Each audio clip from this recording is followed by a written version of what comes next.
안녕하세요. 특수교육학개론 제10장 장애학생의 행동지원 파트를 맡은 11조입니다. 저는 행동수정기법의 활용 중 고전적 방법인 강화 파트를 맡은 영어교육학과 권혁준입니다. 저희 목차입니다. 저희는 행동수정기법의 활용, 긍정적 행동지원의 개요, 개별화된 긍정적 행동지원, 학교 프로그램 차원의 긍정적 행동지원, 그리고 마지막으로 과제를 제시하며 발표를 진행하려 합니다. 이 순서대로 학우분들이 한 분씩 발표를 진행해 주실 것입니다. 넘어가도록 하겠습니다. 행동수정기법의 활용 시작하겠습니다. 저는 행동수정기법의 활용을 설명하기 전에 행동수정기법을 언제 사용하는지에 대해 간단한 설명을 먼저 하고 시작하려 합니다. 장애 학생들은 여러 기능을 얻기 위해 종종 문제 행동을 일으키곤 합니다. 여기에서 문제 행동의 기능이란 장애 학생이 자신이 원하는 바를 얻기 위한 올바른 행동을 제대로 습득하지 못했기 때문에 문제 행동을 일으키는데 그 각 문제 행동이 내포하고 있는 기능입니다. 그 기능에는 크게 회피 기능, 물건 얻기 기능, 자기 조절 기능, 관심 끌기 기능 등이 있습니다. 각각의 기능들은 이름에서 유추할 수 있다시피 특정한 상황을 회피하거나 특정한 물건을 얻고 싶다거나 주위 사람들에게 관심을 끌고 싶다거나 할 때 나타나는 문제 행동입니다. 이 문제 행동의 기능이 중요한 이유는 문제 행동은 복합적이기 때문입니다. 한 가지 문제 행동이어도 여러 가지의 문제 행동 기능이 포함되어 있을 수 있고, 그 다음에 같은 문제 행동이어도 각기 다른 문제 행동의 기능을 가질 수 있기 때문입니다. 이때 올바른 문제 행동 기능을 파악해야 적절한 행동수정 기법을 활용하는 것이 가능합니다. 넘어가겠습니다. 행동수정 기법의 활용으로 들어가겠습니다. 행동수정 기법이란 고전적으로 학교 현장에서 많이 사용되던 기법입니다. 스키너를 포함한 여러 교육학자 그리고 심리학자의 실험 상황에서 개발되어 온 것이며 실제 학습 상황에서 적용되어 올 때 그 효과성이 크게 입증되었습니다. 그렇다면 이 행동수정 기법이 학교 현장에서 어떻게 이루어지는지 또 어떠한 특징을 가지고 있는지 한번 알아보도록 하겠습니다. 저는 그중 강화에 기초한 중재부터 시작하도록 하겠습니다. 강화에 기초한 중재 중 차별 강화로 발표를 시작하겠습니다.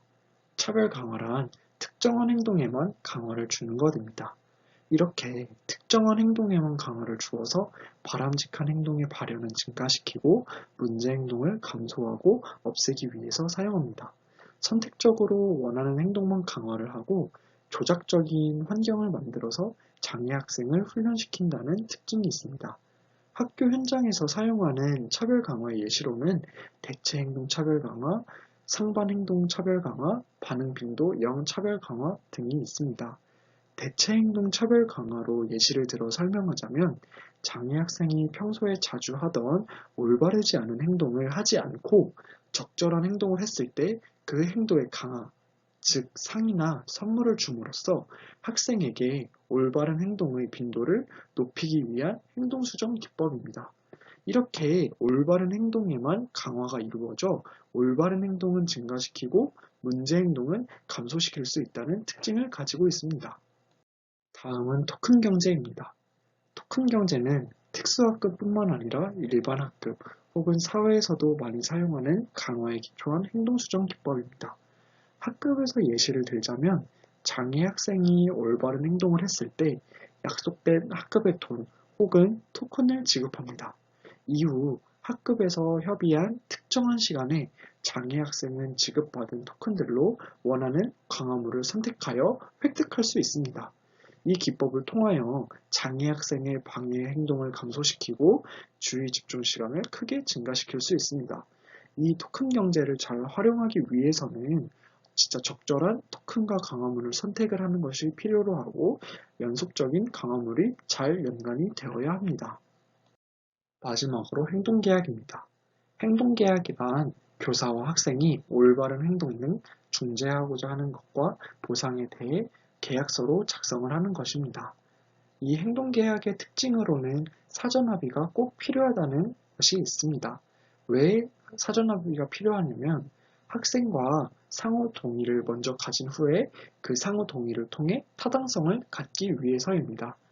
행동계약의 예시로는 컴퓨터 시간이 있습니다. 컴퓨터 시간에 학생들은 올바르게 과제를 모두 수행한다면 컴퓨터 시간이 끝난 후에 컴퓨터 게임을 할 수 있다는 계약서를 작성합니다. 교사와 학생이 모두 상호 동의가 됐다면 그 계약서대로 학생들은 컴퓨터 시간에 과제를 열심히 수행을 할 것이고 그 이후에 게임을 할 수 있을 것입니다.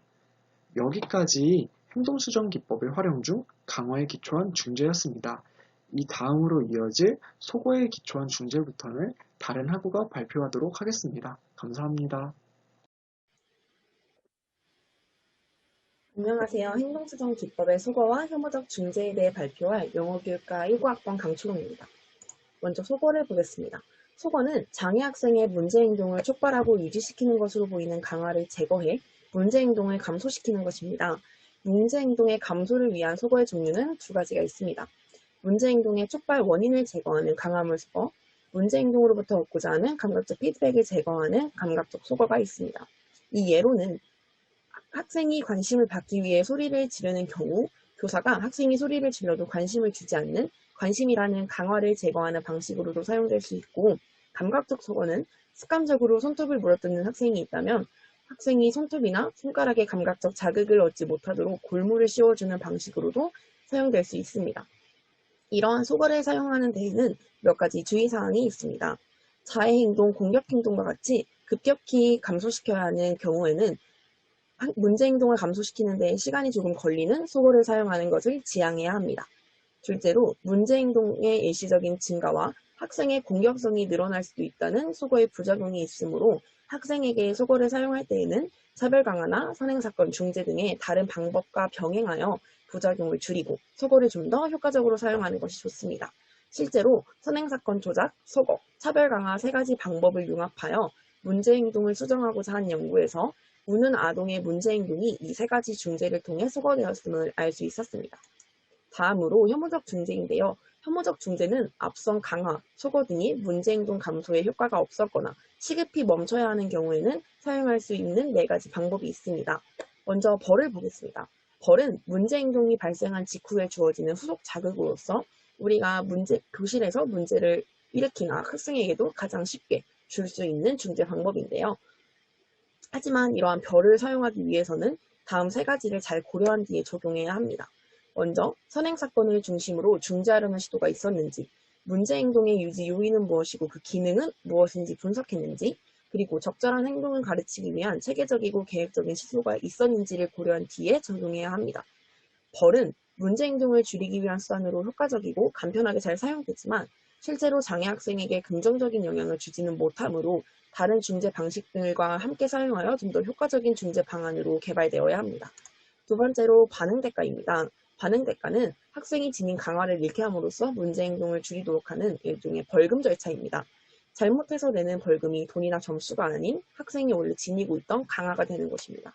예를 보면 다음 연구를 통해 학생이 자리 이탈, 타인 방해, 주의 산만이라는 문제 행동에 대한 차별적 강화로서 이에 반대되는 긍정적인 행동에 대해 스티커라는 강화를 제공받았고 이후 문제 행동이 발생될 때마다 그 문제 행동에 대한 설명과 함께 이미 받았던 스티커를 회수하는 반응 대가로 그 문제 행동을 중재하였을 때 학생들은 자신이 가지고 있던 스티커라는 강화를 잃고 싶지 않아 결국에 문제 행동의 발생이 감소되는 것을 볼 수 있었다고 합니다. 세 번째 타임아웃인데요. 타임아웃 또한 학교에서 실제 자주 잘 접할 수 있는 중재 중의 하나입니다. 정적 강화를 받지 못하도록 일정 시간 분리시키는 것으로 배제적 타임아웃과 완전 타임아웃이 있습니다. 배제적 타임아웃은 학생이 같은 교실 안에 있지만 고립된 공간으로 분리되어 정적인 강화 수업에 참여나 칭찬, 문제 행동으로부터의 자극으로부터 배제시키는 것을 말합니다. 예를 들면 생각하는 의자에 앉아있거나 교실 뒤에 나가 서 있는 등의 방식이 있습니다.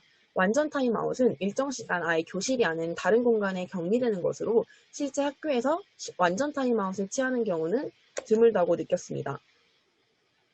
하지만 이러한 타임아웃은 평소 교실 상황과 학습이 강화가 높고 긍정적이어야 더 효과적인 중재 방식으로, 만약 학생이 평소 수업에 흥미가 없거나 강화 역시 많이 받지 못했다면 그 학생은 타임아웃으로 배제되는 그 상황을 역으로 즐길 수 있기 때문에 주의하여야 합니다. 타임아웃이 실제 특수학급에서는 어떻게 사용될 수 있는지 그 기능적 의사소통과 융합한 중재 방식을 다룬 연구입니다. 이 효과의 크기를 보자면 P&D 값이 타임아웃만 사용되었을 때보다 기능적 의사소통 훈련과 함께 사용되었을 때 더 크게 나타나는 것을 볼 수 있었으며, 옆에 표를 통해 그 훈련 절차가 어떻게 되었는지 참고하시면 좋을 것 같습니다. 마지막으로 과다 교정입니다. 흔히 과잉 교정이라고도 하며 학생의 문제 행동을 그에 상응하는 적절한 행동으로 훈련시키고 문제 행동을 수정해 나가는 방식이라고 보면 되십니다. 이 또한 두 가지 교정 방식이 있고 상황회복 과다 교정과 정적 연습 과다 교정이 있습니다. 상황회복 과다 교정은 학생의 문제 행동이 환경에 미친 영향을 원상대로 복구하는 것으로, 학생이 물건을 던져 교실을 어질러핀 경우에는 그 교실을 정리하는 것을 넘어 바닥 청소까지 시키는 식의 그 회복에서 더 나아가 그 수준 이상의 것을 하는 것을 말합니다.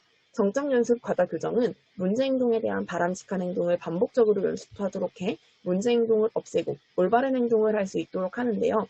관심을 받기 위해 소리를 지르는 학생이 있다면 소리 지르는 것 대신 손을 들어 관심을 얻고 의사표현하는 방법을 5번, 10번 반복하여 연습시키는 것입니다.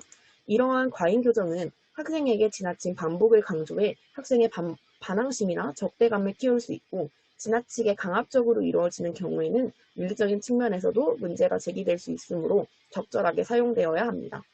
여기까지 행동수정의 소거와 혐오적 등지에 대한 발표를 마치겠습니다. 이후 긍정적 행동 지원부터는 최윤수 학우님께서 발표해 주시겠습니다. 감사합니다. 안녕하십니까. 세 번째 파트 긍정적 행동 지원의 개요 부분을 맡은 영어교육과 19학번 최윤수입니다. 저는 행동 지원이라는 개념이 등장하게 된 배경과 그 근원 요소, 전반적인 특징에 대해 소개해 드리려 합니다. 앞서 소개한 내용에서 알 수 있듯 문제 행동의 원인과 무관하게 결과만으로 문제 행동을 완화할 수 있다는 입장이 비판을 받아오던 중 1980년대 초에 문제 행동에는 의사소통 기능이 있다는 것이 밝혀지면서 문제 행동을 유지하게 하거나 강화하는 요인을 찾아내는 기능평가가 실시되게 됩니다. 그러는 중 긍정적 행동 지원이라는 용어가 등장하게 됩니다. 이러한 긍정적 행동 지원을 긍정적 행동 지원의 개요, 개별화된 긍정적 행동 지원, 마지막으로 학교 프로그램 차원의 긍정적 행동 지원으로 나누어 소개해 보려고 합니다. 우선 긍정적 행동 지원의 개념입니다. 전통적인 행동 중재 방법과 간단한 비교로 시작을 해보도록 하겠습니다. 이전의 교사들은 학생들의 문제 행동에 대해 주로 벌과 같은 사후 반응적이고 처벌적인 중재 방법을 사용해 왔습니다. 하지만 결과가 말해주듯 문제 행동 개선에는 큰 효과가 없었습니다. 그래서 이에 대한 대안으로 긍정적 행동 지원이 급부상하게 됩니다.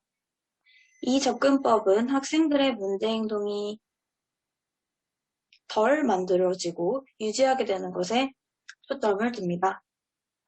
다시 말해 문제 행동의 예방을 강조하는 종합적인 중재 방법으로 문제 행동의 일시적인 감소보다는 개인의 전반적인 삶의 질 향상을 목표로 하기 때문에 지원 형태가 지속적이다라고 할 수 있겠습니다. 다음으로 긍정적 행동 지원의 근원 요소를 살펴보도록 하겠습니다. 우선 본 접근법은 문제 행동의 원인을 학생 내가 아닌 환경, 주변 환경에 둡니다. 따라서 환경의 수정을 통한 문제 행동의 예방, 대체 행동의 교수, 그리고 의미 있는 후속 자극 등의 제공과 같은 종합적 전략을 사용합니다. 긍정적 행동 지원은 문제 행동이 일어난 후 반응하는 소극적 행동 수정 전략이 아니라 학생에게 타인의 상호작용을 하는데 필요한 새로운 기술을 가르치는 그런 능동적인 환경 통제 전략이라고 볼 수 있겠습니다. 전통적 행동 수정은 학생이 문제 행동을 일으켰을 때 행동의 원인이 아닌 문제 행동 자체에 대한 처벌적 그리고 사후 반응적인 관점으로 접근해 문제 제거만에 초점을 둡니다.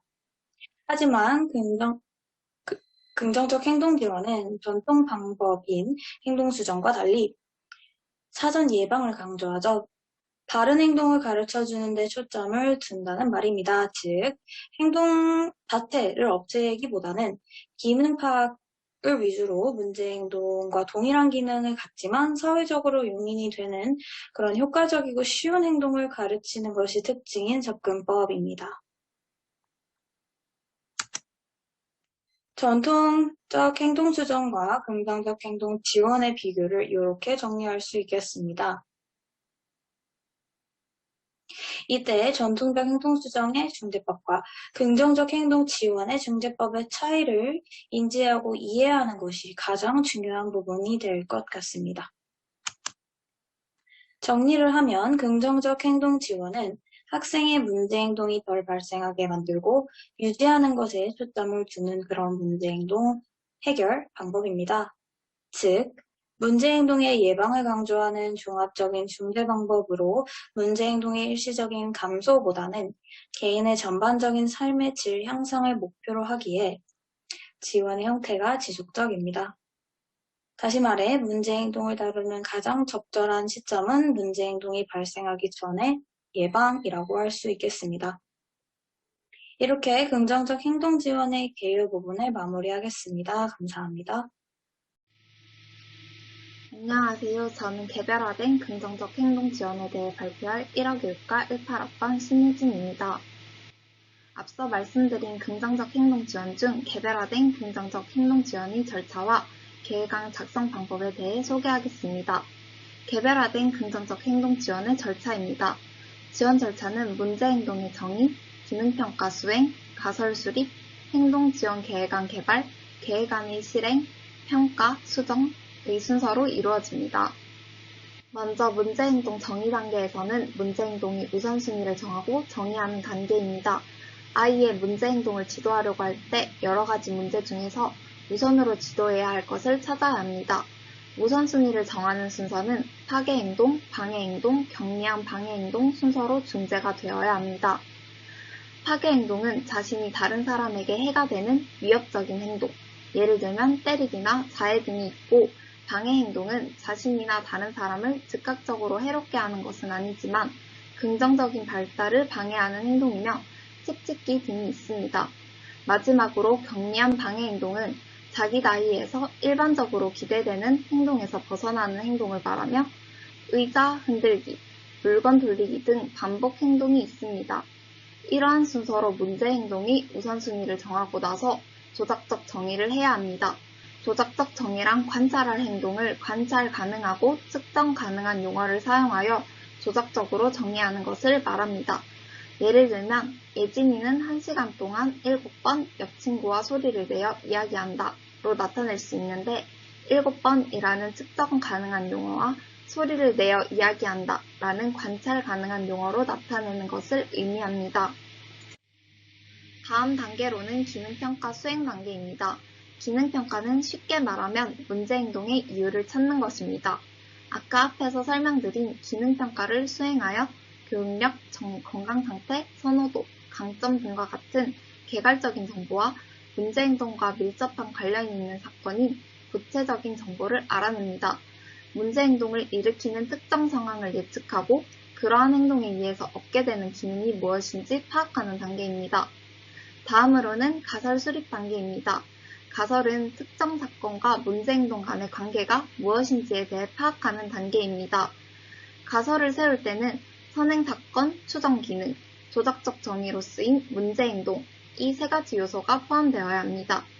예를 들면 예진이는 친구가 안경에 대해 이야기하며 이 선행사건이 되고 그 이야기를 듣지 않기 위해서는 문제행동을 하는 목적인 추정기능, 크게 소리를 지른다는 관찰 가능한 용어로 나타낸 문제행동이 됩니다.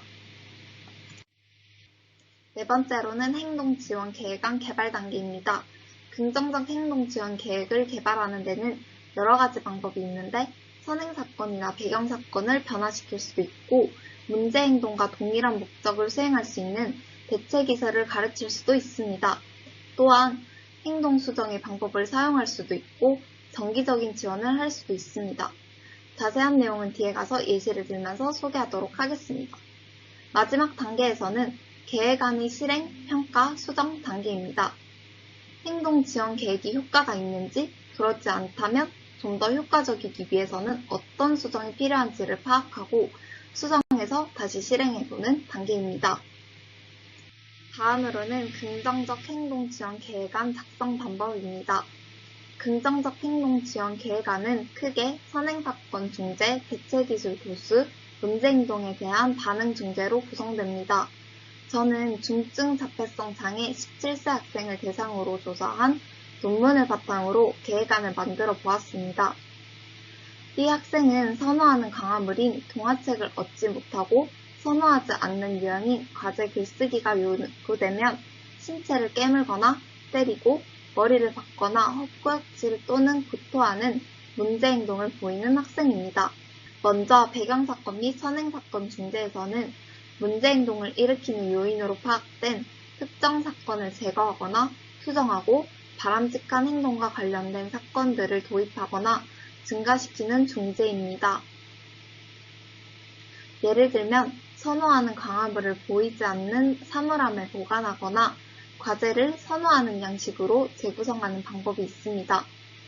두 번째로 대체기술 교수는 문제 행동의 원인과 동일한 기능을 지닌 대체 기술을 가르치는 것입니다.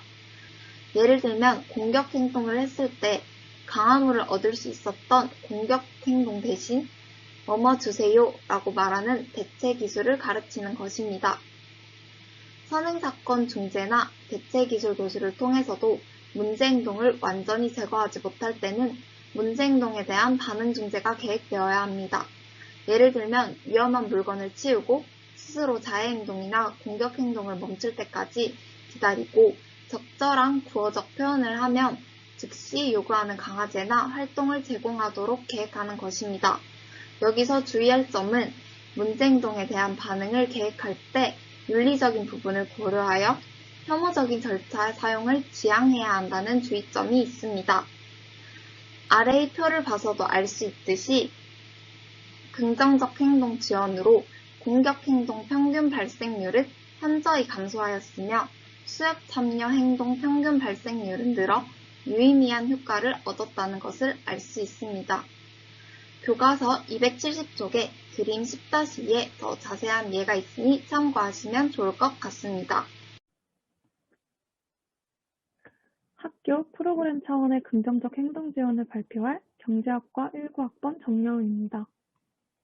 첫 번째로 학교 프로그램 차원의 긍정적 행동 지원의 개념과 특징에 대해서 설명하겠습니다.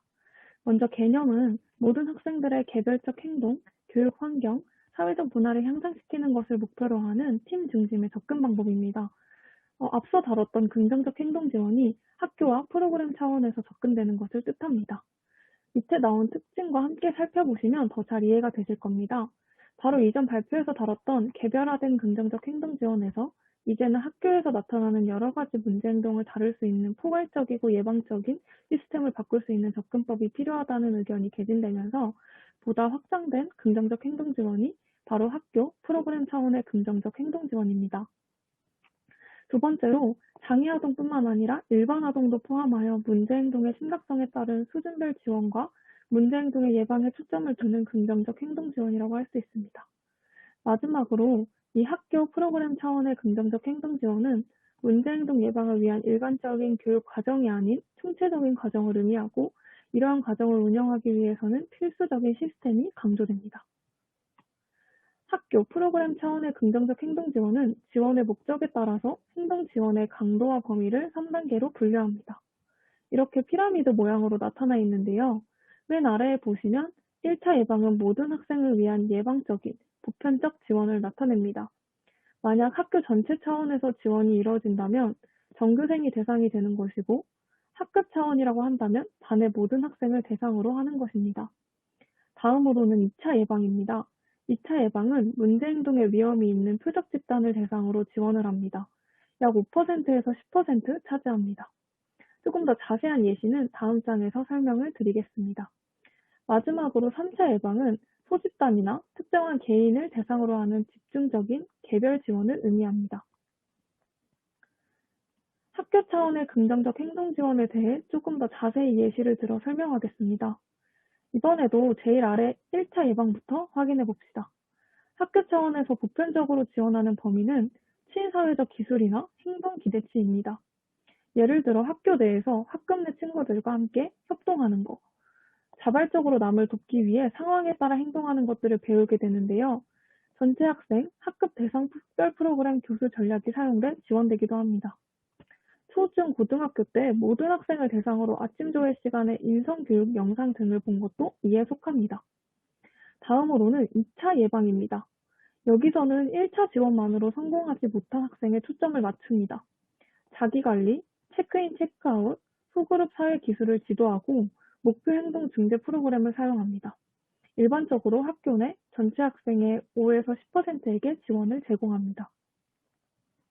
3차 예방은 조금 더 집중적이고 개별화되어 있습니다.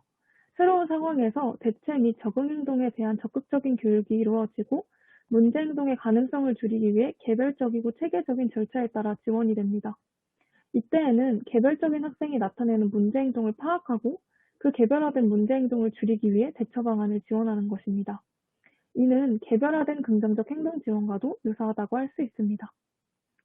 다음으로는 학업 성취 향상을 위한 중재 반응 접근법입니다. 앞서 계속 다뤘던 학교, 프로그램 차원의 긍정적 행동 지원은 문제 행동을 다루는 것뿐만 아니라 학생의 학업 능력 향상을 위한 모델로도 적용이 됩니다. 이에 따라 하나의 피라미드가 아닌 학업 향상을 위한 피라미드를 통합하여 밑에 그림과 함께 설명하고 있습니다. 자세한 사진은 교과서 272쪽에도 나와 있습니다. 중재반응 접근법, 즉 RTI는 집중 교육을 필요로 하는 학생을 판별하고 판별된 학생에게 교육을 진행함에 따라 학업에서 진전을 보이는지를 관찰하기 위한 과학적이고 연구 기반적인 접근법을 의미합니다. 이 중재반응 접근법도 3단계로 나눌 수 있는데요. 마찬가지로 1차 예방은 모든 학생을 위한 예방적이고 보편적인 지원이고 2차 예방은 학업 문제에 위험이 있는 학생을 위한 소집단 차원의 지원입니다.